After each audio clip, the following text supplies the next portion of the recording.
Welcome. आप देख रहे हैं बॉलीवुड रिपोर्टर और मैं हूं आपके साथ सोनाली। हाजिर हूं बॉलीवुड की अप टू डेट खबरों के साथ फिर एक बार। तो चलिए करते हैं आज के शो की शुरुआत और आपको दिखाते हैं बॉलीवुड रिपोर्टर की टॉप न्यूज।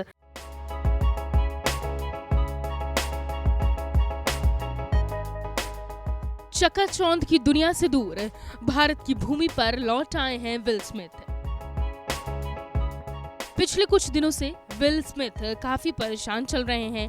ऑस्कर्स में होस्ट क्रिस रॉक को थप्पड़ मारने के बाद भले ही विल ने माफी मांग ली थी, लेकिन बावजूद इसके विल को अकेडमी ने 10 साल तक के लिए बैन कर दिया है। अगले 10 साल तक के लिए विल इस ग्रैंड अवार्ड शो का हिस्सा नहीं बन पाएंगे। कहा यह भी जा रहा है कि स्मिथ और जेडा के तलाक की खबरें भी काफी तूल पकड़ रही हैं। वहीं इन सब के बीच अपने देश से दूर स्मिथ को मुंबई के एक प्राइवेट एयरपोर्ट पर स्पॉट किया गया, जहां वो गले में माला, व्हाइट टी शर्ट और जीन्स में कैप्चर हुए। एयरपोर्ट स्टाफ ने स्मिथ को ग्रीट किया तो इंटरनेशनल स्टार के चेहरे पर एक लंबी सी स्माइल दिखी। कुछ लोगों को लग रहा है कि विल अपने बॉलीवुड वेंचर के चलते इंडिया आए हैं, लेकिन ऐसा बिल्कुल नहीं है। दरअसल खबरों की माने तो स्मिथ स्पिरिचुअलिटी की तलाश में एक बार फिर भारत आए हैं। जी हां, एक बार फिर स्मिथ अक्सर इंडिया आते रहते हैं। इंडिया और यहाँ की संस्कृति से स्मिथ का पुराना नाता है। 2018 में जब स्मिथ इंडिया आए थे तब उन्होंने शिव जी की पूजा की थी, जिसका वीडियो इंटरनेट की हाईलाइट बन गया था। इतना ही नहीं, 2020 में स्मिथ इंडिया आए थे तब इंडियन एस्ट्रोलॉजर ने उनकी कुंडली बनाई थी और ये भी कहा था कि जल्द स्मिथ को इंटरनेशनल अवार्ड से नवाजा जाएगा, और ऐसा हो भी गया। वैसे स्मिथ सदगुरु के भी भक्त हैं। 2020 में अपने इंडिया विजिट के दौरान स्मिथ ने सदगुरु से भी मुलाकात की थी। सोर्सेस की माने तो विल इस बार इस्कॉन टेम्पल विजिट के लिए आए हैं। विल स्मिथ शहर में खारघर के इस्कॉन मंदिर के दर्शन करने आए हैं। मंदिर में रोजाना मंत्र, ध्यान, पूजा और आरती होती है। वो शनिवार सुबह हवाई अड्डे पर पहुंचे और एक अनडिस्क्लोज्ड लोकेशन के लिए फ्लाइट पकड़े। बता दें कि विल स्मिथ के बी टाउन स्टार्स से भी काफी अच्छे रिलेशन हैं। करण जौहर की फिल्म 42 में स्मिथ ने कैमियो भी तो किया था। Bureau report.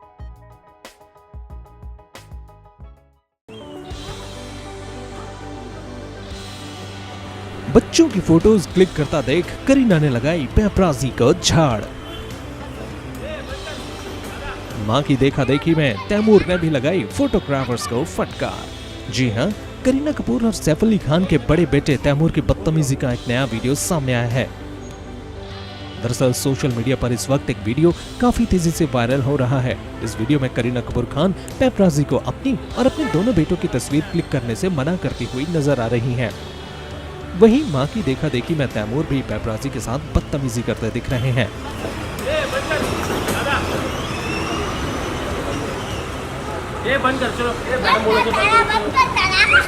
पूरे मामले की अगर बात करें तो वीडियो में देखा जा सकता है कि सैफ के सबसे छोटे बेटे जेह अपनी BMW कार चलाते हुए नजर आ रहे हैं। जेह के चेहरे को देखकर ये अंदाजा लगाया जा सकता है कि उन्हें कार चलाने में काफी मजा आ रहा है। वहीं दूसरी तरफ तैमूर भी वहीं खेलते हुए नजर आ रहे हैं। जहां करीना के दोनों बेटों को यूं साथ में खेलता देख फैंस काफी खुश हो रहे हैं, वहीं दूसरी तरफ एक्ट्रेस को अपने बच्चों के प्राइवेट टाइम के बीच पेपराजी की दखल खलने लगी। बस फिर क्या था, करीना जैसे ही प्ले एरिया में आती हैं और वो पेपराजी को अपने बच्चों की तस्वीरें क्लिक करता देखती हैं, वे साफ तौर पर फोटोग्राफर्स को फोटोज के लिए मना कर देती हैं। साथ ही उन्हें वहां से हटने को भी कहती हैं। इतना ही नहीं, करीना के साथ साथ तैमूर भी सामने आकर सभी पेपराजी से कहते हैं, बंद कर इसको, बंद कर।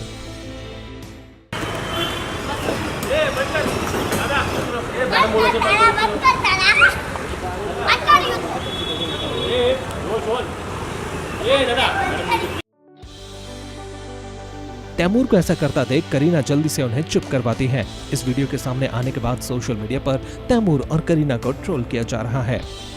एक यूजर ने लिखा है कि एक नंबर का बदतमीज बच्चा है, फिर भी मीडिया ऐसे बच्चों को स्टॉक करना नहीं छोड़ती। वहीं कुछ लोग लिख रहे हैं कि तैमूर को थोड़े मैनर्स सिखाओ, मीडिया की रिस्पेक्ट करना सिखाओ। तो किसी ने लिखा, घर के संस्कार।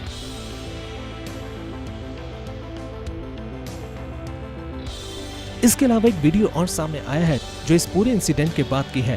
दरअसल वीडियो में देखा जा सकता है कि करीना अपनी शूटिंग लोकेशन पर तैमूर को भी लेकर पहुंची हैं, जहां बेबो अपने बेटे का हाथ पकड़कर उन्हें वेनिटी वैन में ले जाती है, लेकिन तैमूर अपनी मां का हाथ छुड़ाकर अपनी केयर टेकर के पास चले जाते हैं, जिसके बाद करीना काफी बार उन्हें बुलाती हैं। तैमूर का रवैया देख हर कोई करीना को सलाह देता हुआ नजर आ रहा है कि वो अपने बेटे को थोड़ी तमीज सिखाएं। सोशल मीडिया पर एक बार फिर से तैमूर को बिगड़ा हुआ बच्चा कहा जा रहा है। हालांकि ये पहली बार नहीं है जब तैमूर के बर्ताव को देख यूजर्स ने उन्हें तमीज सिखाने की सलाह दी हो। पैपराजी तो छोड़िए, तैमूर तो अपने पिता सैफ तक को नहीं बख्शते हैं। बीते दिनों रणबीर और आलिया की शादी के दौरान जब तैमूर को लेकर सैफ घर वापस लौटे थे, तब तैमूर ने सैफ पर हाथ उठाने की कोशिश की। ऐसा करते देख यूजर्स ने कहा कि सैफ की इज्जत नहीं करेगा ये बच्चा। किसी ने लिखा, हाँ, अभी से सेलिब्रिटी वाला एटीट्यूड। अब आप सोच रहे होंगे कि पहली बार तैमूर ने सैफ पर हाथ उठाया है, तो ये वीडियो भी देख लीजिए। वीडियो में तैमूर का गुस्सा देख हर कोई हैरान था। वीडियो में वह अपने पिता सैफ से नाराज नजर आ रहे थे, जिससे उन्होंने सैफ पर हाथ भी उठा दिया था। ये देखकर यूजर्स ने सैफ और करीना को काफी खरी खोटी सुनाई थी। Hey guys, welcome to E24। मैं हूं नवीन सिंह भारद्वाज और एक बार फिर से पिता और बेटे की जोड़ी वापस आ रही है और इस बार आपको 2-5 मिनट के लिए नहीं देखने को मिलेगा, फुल फ्लेज देखने को मिलेगा। थार आ रहा है नेटफ्लिक्स पे और नेटफ्लिक्स हमेशा ही हम लोगों को सरप्राइज करता आया है एंड इस बार जब ट्रेलर आउट हुआ था हम सब बहुत एक्साइटेड थे और वो ट्रेलर हम सब की उम्मीदों पे खरे उतरा है एंड हमारे साथ हैं इस वक्त अनिल कपूर एंड हर्षवर्धन कपूर। आप लोगों का बहुत बहुत स्वागत है E24 पे। शुक्रिया। Thank you. कैसे हैं आप लोग? Very well. सर कैसे हैं आप? मैं बहुत अच्छा हूँ आपसे मिलकर। मैं जैसे कि कहा कि आपका चैनल मेरी मम्मी हमेशा देखती रहती है और जब भी मैं उनको मिलने जाता हूँ तो E24 चलता रहता है। Thank you so much sir. सबसे पहले हर्ष, कल आप लॉन्च पे थे और हमने देखा है कि आप थ्रू आउट जब ट्रेलर रिलीज़ हुआ था तो आप थोड़े बहुत फ़ोन में भी देख रहे थे। सबसे पहला फीडबैक ट्रेलर का किसको आया? बिकॉज हम एज अ जर्नलिस्ट हम सारे रिपोर्टर्स को बहुत ज़्यादा पसंद आया था, आपको किसका आया सबसे पहला feedback? I think slowly people have kind of started reaching out, but all the comments are very positive, and this film is for the fans and for the people. So yeah, it's so far so good. Sir, क्या interest आया थार में जिसके लिए आपने हाँ कहा?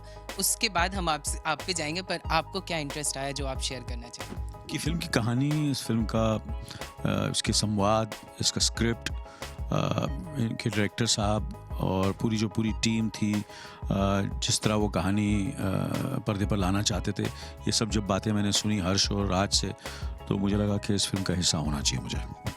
And how about you Harsh? Because आप बहुत लॉकडाउन के टाइम से ही मेहनत कर रहे थे। What pull you in this film and this story? Just the writing, the script was really interesting, very different from films that we are used to seeing, and very kind of detailed, and just wanted to give the audience a new experience, and so we decided to go ahead and do it. Anil sir, बहुत बड़े actor भी हैं और आपके पिता भी हैं। आपको चाहिए था कि वो ही इस किरदार को निभाए। किस तरह आपने कन्विंस किया और क्यों कन्विंस किया, हमें ये जानना है। Well, it first came from Raj, who's the director. Was more, it's the director's film, it's a director's medium, so it was kind of his decision, and then I made him meet Dad, and then it just kind of went from there. And like क्या था इस किरदार में जिसके लिए sir ही चाहिए थे आपको इस किरदार में? It'll be easier to talk about that when you actually see the film. I don't want to kind of reveal too much, but you'll see it. After you see it, it'll be very difficult to imagine anybody else in that role. Sir, आपने launch के वक्त में कहा था कि young generation बहुत ज़्यादा relate कर पाएगा इस फिल्म को एंड यंगेस्ट लोग रिलेट कर पाएंगे, कल आपने कहा था।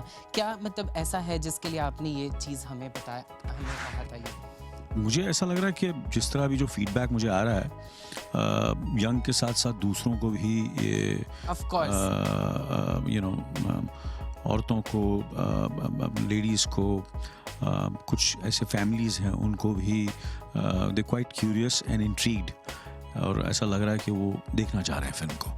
तो ये सुनकर मुझे ऐसा लगा कि शायद यंगस्टर्स की फिल्म है, यंगस्टर्स ने बनाई है, तो उनका कहानी और फिल्माने का अंदाज़ थोड़ा सा शायद, क्योंकि लोग जो हैं कहीं ना कहीं ऐसी चीज़ें देखते आ रहे हैं जो इतने सालों से देख रहे हैं, तो उनको जो कहानी कहने का उनका तरीका है वो दे वांट कि ऐसे ही उनको चाहिए थोड़ा सा, तो I am very surprised and very happy कि कुछ ऐसे दूसरों यंगस्टर्स के साथ साथ मुझे ऐसा लगा, बट अभी मैं गलत साबित हो रहा हूँ। हर्ष, बतौर प्रोड्यूसर आपका डेब्यू है ये, कैमरे के आगे भी हमने आपको देखा है, उस तरफ की लाइफ किस तरह की है, क्या कुछ जद्दोजहद करनी पड़ी, क्या कुछ था, अगर कुछ हमें बताना चाहे तो? Well, the whole idea of being a producer on this film was to protect my director's vision and to make sure that his vision was not changed or brought down in any way. And I felt like I could kind of make sure that this film is kind of made with a great deal of honesty and sensitivity. And Raj is also a new director, I'm a new actor, so we kind of just got along really well, and then it just kind of went from there. Yeah. अरे sir, Thar जब हम बात करते हैं, थार मरुभूमि है, रेगिस्तान है, वैसा कुछ है, शूटिंग उधर किस तरह से हुआ? बिल्कुल बहुत गर्मी होती है वहाँ पे, क्या कुछ था? हमने ये फिल्म ठंड में शूट की थी, दिसंबर, जनवरी, फरवरी में, तो बहुत अच्छा मौसम था वहाँ। कभी कभी मैटर फैक्ट ठंड ज़्यादा हो जाती थी, सो अदरवाइज़ बड़ा मेरे ख्याल से बहुत ही खूबसूरत जगह है, बहुत ही कैरेक्टर है, बहुत ही हिस्ट्री है, कल्चर है, बहुत सी सारी चीज़ें हैं, और ऐसी ऐसी कोने हैं और जगह हैं, और ऐसी कि मैंने भी इमेजिन नहीं किया था कि इतनी खूबसूरत जगह है, ये सेक्सी है जगह। बिल्कुल। And how about Satish sir भी हमें आपके साथ दिख रहे हैं, बिकॉज हम जब देखते हैं तो एक कैलेंडर और मिस्टर इंडिया हमारे सामने, जब भी हम आपको साथ देखते हैं तो वही याद आते हैं। लाइक क्या है ऐसा जो आप लोग हमेशा साथ में हैं, इतनी अच्छी घनिष्ठ मित्रता है आप लोगों की, किस तरह से वापस हम आपको देखेंगे, क्या कुछ कहना चाहेंगे उनके लिए? मुझे लगता है सबसे इम्पोर्टेंट बात हमारे बिजनेस में, हमारे शो बिजनेस में, हमारी जो हम लोग फिल्म बनाते हैं, कि हमें एक दूसरे के हम besides being friends we have to respect each others work. वहाँ से मेरे ख्याल से दोस्ती और भी जमी रहती है, क्योंकि क्या होता है कि हर आदमी जो है वो अपने अपने काम में बिजी हो जाता है, और अपने अपने रिस्पॉन्सिबिलिटीज़, परिवार, फिल्में, प्रोफेशन, सब ये सब चीज़ों में बिजी हो जाता है। पर काम एक ऐसी चीज़ है, अगर हम एक दूसरे के काम की इज्जत करते हैं, कहीं ना कहीं हम फिर दोबारा काम में जुड़ते हैं, और कोशिश करते हैं जुड़ने की, कि इसमें क्या होगा कि काम भी अच्छा करेंगे, और कहीं ना कहीं थोड़ा बहुत बैठेंगे साथ में, गपशप मारेंगे, खाने खाएंगे साथ में, कभी कभार शराब भी पिएंगे, तो ये सब चीज़ें करने का मौका मिलता है। तो हमने बहुत सारी फिल्में की हैं साथ में, और फिर दोबारा काम करने का मौका मिला, तो हमने काफ़ी दिन गुजारे हैं, शामें गुजारी फिल्म की शूटिंग के दौरान। मैटर फैक्ट, जब हम लोग राजस्थानी डायलेक्ट, इसमें जो डायलेक्ट है, जिस तरह हम लोग जिस तरह बात करने का जो पूरा जो कल्चर है, तो हम दोनों साथ में सीख रहे थे, और साथ में स्क्रिप्ट पढ़ते थे, और कोशिश करते थे कि इसको हम कैसे, बिकॉज अपना सतीश जो हरियाणा का है और मैं मुंबई में पैदा हुआ हूँ, तो कहीं ना कहीं to get the feel of कि ऐसा नहीं लगना चाहिए कि हम कि हम राजस्थान से ही हैं, तो हमने कोशिश की है कि वो लाने की कोशिश की है। और साथ में हमारे लिए वो काफ़ी, क्योंकि डायरेक्टर जो है हमारे राज सिंह चौधरी साहब, वो भी राजस्थान के हैं, फिर एक संजय साहब हैं जो फिल्म में एक किरदार करें, उन्होंने भी हमारी बहुत मदद की to get the flavour of and the dialect of Rajasthani. तो ये सब चीज़ें हैं, तो हम लोग हमेशा कोशिश यही होती है कि हम एक दूसरे से काम करते रहें। हर्ष, किस तरह का स्क्रिप्ट आपको अट्रैक्ट करता है? The idea is to just do something new, to find some sort of originality in the writing, and because we are the young generation, we're the new wave of talent, and we want to do new things. We don't want to repeat and repackage and redo things that people have been doing for years, So I think in this particular story there was kind of a lot of a lot of ambition to do something very large and expansive and very different in terms of mood and the atmosphere of it. And so yeah, the idea when I try and read something is I kind of want to be excited in a way where it has to excite me. You know, I don't want to do anything for a monetary reason or to try and further my career or further myself. I want to do something to fulfill my own kind of artistic ambitions and to be creatively satisfied. चलिए, thank you so much Anil sir and Harsh, बहुत अच्छा लगा आप लोगों से बात करके। Thank you. बहुत ही प्रॉमिसिंग ट्रेलर है, हम सबको बहुत उम्मीदें हैं थार से एंड हम सब बहुत एक्साइटेड हैं इसके लिए। Thank you.